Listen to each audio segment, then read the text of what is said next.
শনিবার আগরতলা গোর্খা বস্তি স্থিত প্রাণী সম্পদ উন্নয়ন দপ্তরের কনফারেন্স হলে এআরডিডির রাজ্যভিত্তিক পর্যালোচনা বৈঠক অনুষ্ঠিত হয়। এই বৈঠকে মন্ত্রী সুধাংশু দাস ছাড়াও দপ্তরের অধিকর্তা এবং প্রতিটি জেলার উপ অধিকর্তা সহ অন্যান্য আধিকারিকরা উপস্থিত ছিলেন।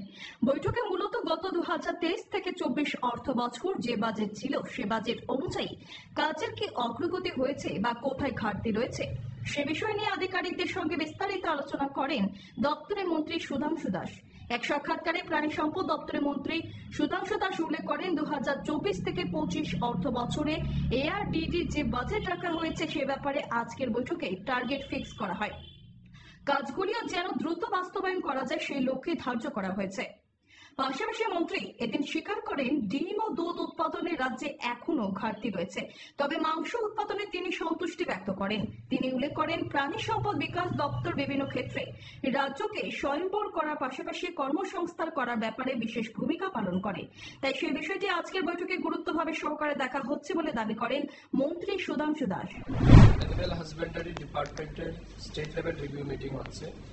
আজকে অনেকদিন পর আমরা এই স্টেট লেভেল রিভিউ মিটিং করছি, কারণ আপনারা জানেন লোকসভা নির্বাচনের কারণে লম্বা সময় একটা গ্যাপ ছিল মডেল কোড অফ কন্ডাক্টের কারণে।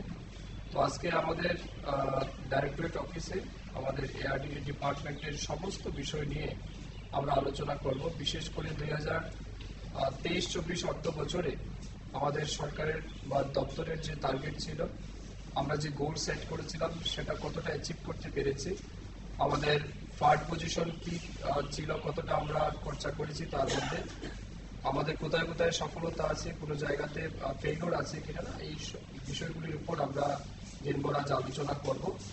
এর বাইরে 24-25 অর্থ বছরে যে বাজেট আমরা সেট করেছি এই অর্থ বছরে, এটাও কিভাবে ইমপ্লিমেন্ট হচ্ছে সেই বিষয়গুলির উপর আমরা আজ আলোচনা করব।